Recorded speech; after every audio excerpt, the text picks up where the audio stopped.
मुझे तो नहीं लगता कि भाई कल किसी को फर्क पड़ा होगा। दिल्ली जीती है, गुजरात जीती है, सबको बस एक ही चीज का वेट था कि भाई आईपीएल 2024 शुरू हो चुका है और थला के अभी तक बैटिंग नहीं आई है। ऐसा कैसे हो सकता है? मतलब चेन्नई यहाँ पे 2 मैच जीत गई और सोचो कल का मैच तो चेन्नई हार गई, लेकिन आप अगर सीएसके फैंस का अब स्टेटस देखोगे ना व्हाट्सएप पे जाके, सोशल मीडिया पे जाके, आपको लगेगा अरे नहीं नहीं नहीं भाई, चेन्नई ने कल पीट दिया पकड़ के दिल्ली को। लेकिन वजह उनको पता ही नहीं है कि आखिरकार खुशी की वजह है क्या। It is Dhoni. महेंद्र सिंह धोनी ने 16 बॉलें खेली और यहां पर 36 रन बना दिए हैं। 17 बॉले में 36 रन बना दिए हैं। और क्या चाहिए भाई सीएसके फैंस को? लेकिन हाँ, वीडियो में आगे बढ़ने से पहले मुझे चाहिए आपसे सपोर्ट। तो आप इस वीडियो को लाइक करिए और इस चैनल को सब्सक्राइब करिए अगर आपको ऐसे ही डेली धमाकेदार लास्ट मैच की अपडेट्स और आज होने वाले मैच के प्रेडिक्शन चाहिए तो, और थोड़ी सी मटर गश्ती चाहिए। तो चलो वीडियो में आगे बढ़ते हैं और बात करते हैं कल के 2 मुकाबलों की। तो देखो कल यहां पर आपकी एसआरएच और जीटी खेली। तो भैया फाइनली ट्रेविस हेड को और पैट कमिंस को हमने चुप करा दिया है नरेंद्र मोदी स्टेडियम के ऊपर। ठीक है ना? क्या हुआ 19 नवंबर को नहीं हरा पाए? कल तो हराया ना। और क्या हुआ अगर इंडिया की जर्सी भी नहीं हराया? इंडिया की ब्लू जर्सी नहीं थी लेकिन ब्लू जर्सी तो थी। तो फाइनली कल हमने अपना बदला ले लिया भाई 19 नवंबर का। देखो डिलूलू इज दी ओनली सोलूलू। तो वही मान के चलो कि हमने इन दोनों ऑस्ट्रेलियंस को पटक दिया पकड़ के। लेकिन कल का मैच बड़ा मजेदार था। यहां पर साई सुदर्शन इनिशियली काफी स्लो खेल रहे थे लेकिन बाद में उन्होंने पेस पकड़ी और यहां पर एसआरएच के उस टोटल को चेस कर दिया। और यहां पर डिफिकल्ट टाइम था क्योंकि भाई देखो अब 3:30 बजे का मैच है, भीड़ उस टाइम पे उतनी थी नहीं, तो जोश और खरोश वाली आपको लहर देखने को मिल नहीं रही थी। लेकिन अल्टीमेटली जो मैच का रिजल्ट आया वो वहां पर आपकी गुजरात के खाते में गया है। और यहां पर एसआरएच ने 2 लगातार मुकाबलों में जो ताबड़तोड़ बल्लेबाजी की थी, भले ही वो एक मैच ही जीते थे और एक हार गए थे, लेकिन कल उनकी उस ब्रिलियंट बैटिंग परफॉर्मेंस पे रोक लगाई है कल आपके जीटी के बॉलर्स ने और आपको वहां पर उनकी तारीफ करनी पड़ेगी। It was not an easy track to bat on क्योंकि विकेट स्लो था काफी और इसीलिए जीटी के बल्लेबाजों को दिक्कत होती थी। लेकिन हाँ, रिजल्ट उनके खाते में गया। और फिर बाद में जो अगला मुकाबला था शाम वाला, उसमें यहां पर आपकी खेली है आपकी दिल्ली कैपिटल्स और आपकी सीएसके। अब देखो वाइजैक पे मैच था, ऑब्वियस सी बात है होम सपोर्ट के केस में आप धोनी को कहीं भी खिला दो देश में, धोनी की टीम ही डोमिनेंट लगेगी और लगेगा भाई, चाहे वो मुंबई में नहीं, वानखेड़े में नहीं, लेकिन यहां पर आपकी किसी और अगर स्टेट में हो रहा है तो आप बोलोगे सीएसके का ही बोलबाला रहता है।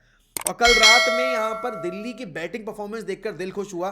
सबसे इंपॉर्टेंट चीज भाई, ऋषभ पंत को देखकर कल सुकून मिला है क्योंकि वो बंदा इतने टाइम बाद फील्ड पे लौटा था। 2 मैच के बाद लोगों ने बोलना शुरू कर दिया अरे नहीं नहीं नहीं नहीं नहीं नहीं नहीं नहीं, ऋषभ पंत से नहीं होगा भाई, ऋषभ पंत का करियर हो गया खत्म। उस एक्सीडेंट के बाद Rishabh Pant is not looking same, बॉलें ज्यादा पी रहे हैं, ये कर रहे हैं वो कर रहे हैं। अरे भाई बालक है वो, अभी रिकवरी से आया है, 2 मैचेस हुए हैं, तुमने उसको 5 मैच तक का भी मौका नहीं दिया, तुम उसकी छाती पे चढ़ के उस पर चलाने लगे बंदूकें। भाई कल उस बंदे ने जो जिस अंदाज में बल्लेबाजी की है, और जिस अंदाज में बल्लेबाजी छोड़ दो, विकेट कीपिंग की और कप्तानी जिस तरह से की है ना, दिल खुश कर दिया। और ये आईपीएल आप सोचो प्लेयर्स को ग्रूम करने के लिए हो ना हो, लेकिन कप्तान्स को ग्रूम करने के लिए बहुत सही से यूज हो रहा है। ऋतुराज गायकवाड़, आपके संजू सैमसन, यहां पर आपके श्रेयस अय्यर, देन आपके ऋषभ पंत, और आप बोलोगे हार्दिक पांड्या वगैरह, शुभमन गिल वगैरह जैसे लोग भी हैं जो कि ग्रूम हो रहे हैं इस आईपीएल में।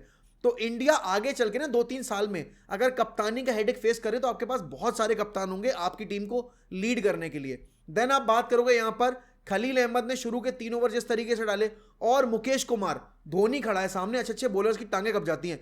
खलील अहमद ने 3 अच्छे ओवर डाले थे लेकिन 4थे ओवर में आते आते उनकी टांगे कब गई। लेकिन मुकेश कुमार ने वो 19th ओवर बहुत ही ब्रिलियंट डाला। और यहां पर आपके पृथ्वी शॉ को 2 मुकाबलों में ड्रॉप करने के बाद इस मुकाबले में जगह मिली और उन्होंने उस अपॉर्चुनिटी को बखूबी तौर पे यूज किया। But you have to feel for David Warner कि भैया डेविड वार्नर पिछले मैच में भी एक ब्रिलियंट कैच का शिकार बने आपके, जहां पर आपने देखा था कि संदीप शर्मा ने कैच पकड़ लिया था, और आपके इस मुकाबले में यहां पर आपके पति राणा ने कैच पकड़ लिया। ऑल्दो यहां पर सीएसके की गेंदबाजी काफी सही थी, उन्होंने टॉप ऑर्डर के फायर करने के बाद आपके दिल्ली के बॉटम ऑर्डर को या फिर आप बोलोगे मिडिल ऑर्डर को काम करने नहीं दिया, लेकिन फिर भी स्कोर बोर्ड के ऊपर टोटल इतना पहुंच गया था कि जहां पर सीएसके के लिए वो शुरुआत थोड़ी सी दिक्कत में हो गई। ऋतुराज को रन नहीं बनाने दिए, आपके शिवन दुबे को रन बनाने नहीं दिए, रचिन रविंद्र को रन बनाने नहीं दिए। तो यहां पर आपकी दिल्ली ने बहुत ही कसी गेंदबाजी की, और आप बोल सकते हो जो टेस्ट सेटअप होता है ना गेंदबाजी का, कल आपको वो देखने को मिला। लेकिन अल्टीमेटली आप बोलोगे शो स्टीलर बोल दो, शो स्टॉपर बोल दो, टीम हारी। सीएसके के बारे में कोई बात ही नहीं कर रहा, सब बात करेगा भाई Mahendra Singh Dhoni. Even at this age, यहां पर एक आप बोलोगे 41-42 की एज में बंदा आकर अगर आप बोलोगे नोकिया को हिट कर रहा है छक्कों से, एक हाथ से छक्का मार दिया भाई, मतलब 3 छक्के मारे अपनी इनिंग्स में। ही नेवर लुक कि 1 साल से बैटिंग नहीं किया, बिकॉज द लास्ट टाइम जब दुनिया ने देखा था यहाँ पे धोनी को बैटिंग करते हुए, तो कब था मुकाबला?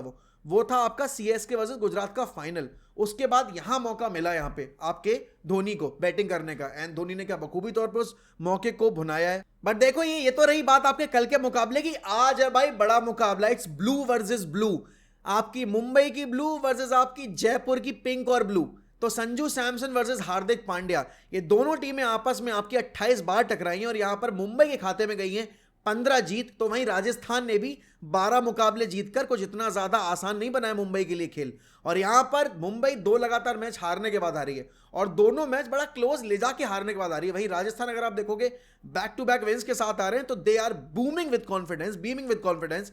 और संजू सैमसन की कप्तानी जिस तरीके की रही थी ना अभी पिछले मैच में, जब उन्होंने आवेश खान को लास्ट ओवर दे दिया था, जब स्कोर बोर्ड पर ज्यादा रन नहीं थे बचाने को, लेकिन आवेश खान ने डिलीवर किया उनके लिए। एंड यहां पर आपको अप्रिशिएट करनी पड़ेगी राजस्थान की परफॉर्मेंस। अब देखो मुंबई के लिए ये पहला होम मुकाबला है और अगर आप देखोगे तो जितनी भी होम टीम्स खेली उसमें सिर्फ इकलौती टीम है जो अपने होम पर हारी है, दैट इज आरसीबी। मतलब आरसीबी कहीं भी बेइज्जत होने का मौका नहीं छोड़ती। लेकिन आज के मुकाबले में आते में मुंबई के ऊपर प्रेशर है और मुंबई ज्यादा प्रेशर है हार्दिक पांड्या के ऊपर।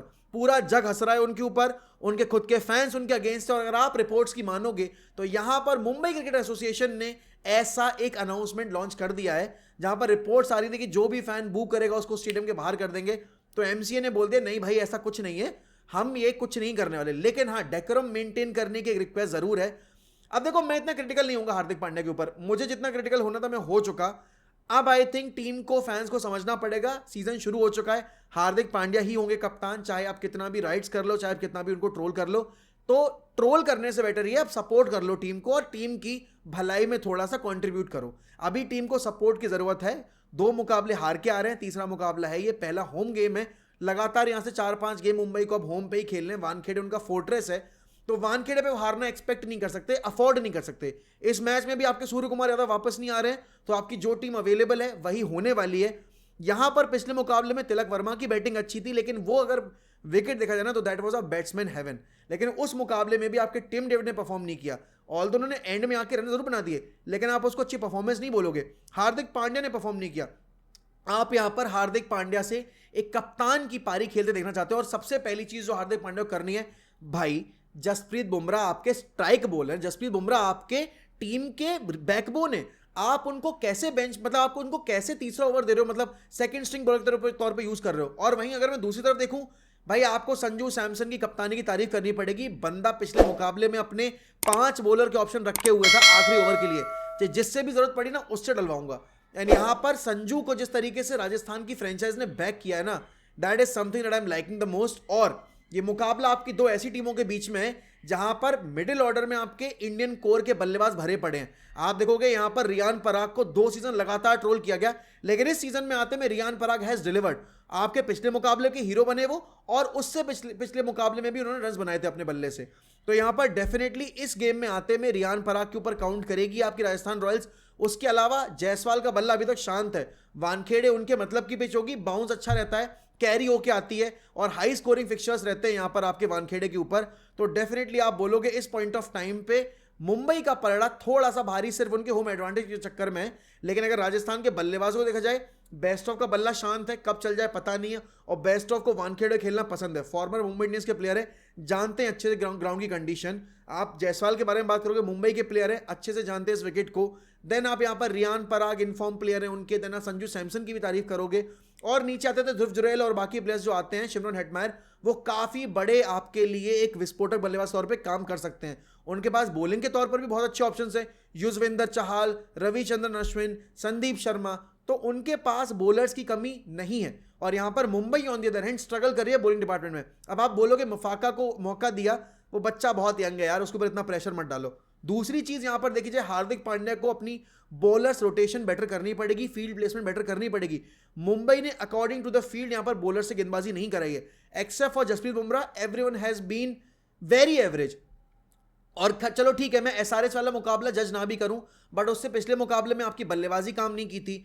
टिम डेविड को ये आखिरी मौका मिल रहा है जहां पर टिम डेविड ने अगर परफॉर्म नहीं किया तो उनके जो कंपैरिजंस बनते हैं ना आपके कायरन पोलार्ड से, वो बंद हो जाना चाहिए, because Tim David is not even 10% of what Kieron Pollard was for Mumbai Indians. तो यहां पर ये मुकाबला डू और डाई है मुंबई के लिए, क्योंकि देखो मुंबई अपने आप में ऐसी फ्रेंचाइज है ना, जब तक खुद को डू और डाई मुकाबले में नहीं फोर्स करती है तब तक वो नहीं जीतते। तो मेरा प्रेडिक्शन आज का यही है कि आज मुंबई जीतेगी, ऑल्दो मेरे इतने जो प्रेडिक्शंस रहे हैं उसमें से हर एक प्रेडिक्शन पे खराब किया है, लेकिन हाँ अभी कल का मुकाबला हम जीत गए और परसों का मुकाबला हम जीते और जीटी वाला मुकाबला हम जीते हैं, तो यहां पर थोड़ा सा बैलेंस हुई सिचुएशन। अब मुझे काउंट करने पड़ेंगे कितने मुकाबले मैंने सही प्रिडिक्ट किया और कितने मुकाबले गलत प्रिडिक्ट किए, तो वो प्रिडिक्शन का जो अपडेट है ना टेबल का, वो मैं आपको अगले वीडियो में देता हूं। लेकिन अगर आपने यहां तक वीडियो देख लिया और आपके अगर कोई इनपुट सेंस गेम को लेकर, तो प्लीज वो मुझे बताइए कमेंट सेक्शन में। इस वीडियो को इंटरेक्टिव बनाइए, सब्सक्राइब करिए चैनल को, जल्द से जल्द हमें पूरे करने हैं 50,000, लेकिन पहले जो 14,000 का आंकड़ा ना उसको टच करते हैं। और हाँ, हमारे शॉर्ट्स चेक करना मत भूलिए, क्योंकि बहुत इंटरेस्टिंग फैक्ट्स और फिगर्स हम आपके सामने प्रेजेंट कर रहे हैं। बाकी इसी के साथ मैं आपसे लूंगा अलविदा, all the best for the game. आज का मुंबई का मुकाबला जीतेगी आपकी मुंबई इंडियंस, और यहां पर रोहित शर्मा के बल्ले से मैं एक्सपेक्ट कर रहा हूं ज्यादा रन्स, और सामने वाली टीम से I think it would be Yashasvi Jaiswal या संजू सैमसन। बाकी आपके क्या प्रेडिक्शंस है वो बताओ मुझे कमेंट सेक्शन में, और इसी के साथ बाय बाय, टेक केयर।